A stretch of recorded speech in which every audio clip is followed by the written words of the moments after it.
Detroit Lions, they've pretty much been killing everybody they go up against, and it's extremely exciting to see Detroit finally getting the recognition it deserves. It's a story about being forged by hardship and becoming adaptable and comfortable in the environment. What makes it different from anything I've ever done or what my competitors have done is that it's not just hoodies and sweatpants. It's transformative and adaptable to any urban environment.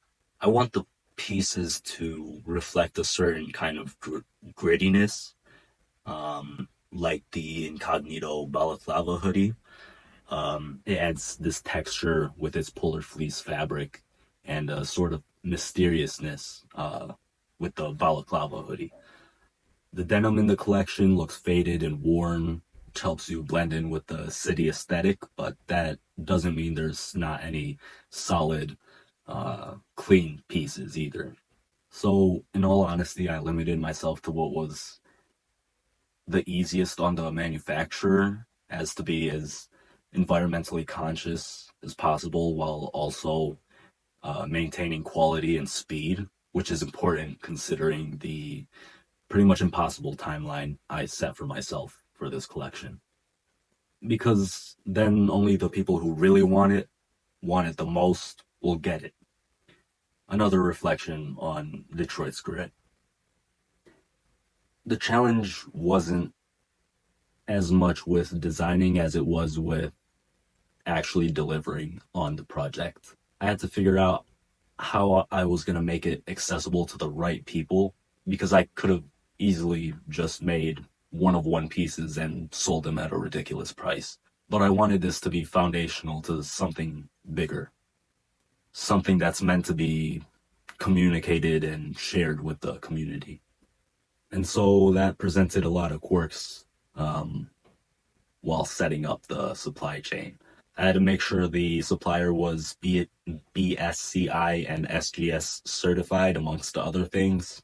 And I had to make sure they had the production capabilities I was asking for, but at the right price so I could keep the price down on the final product. Something I don't really talk about is the margins on previous products from previous collections. They were really low. So now I think I've found the right balance. A lot of faith and just hoping for the best. I mean, something I learned about recently is acceptance. And when things like shipping times are out of your control, there's nothing you can really do other than accept that and just move forward with the project and, hope for the best. And I feel like it turned out okay now that I do have the samples in hand. Experience. I'm working with a client that's well seasoned and has worked with high end clients in the past. And from what I've seen so far, from the samples that just came in, it's looking to be that way. It looks like they're pretty experienced and know what they're doing. So I like that. It's good. You can expect a lot of attention to detail and pride. I made sure that every piece had that. And especially with the wide leg jeans, those were probably my favorite to design, as well as how they look like on me.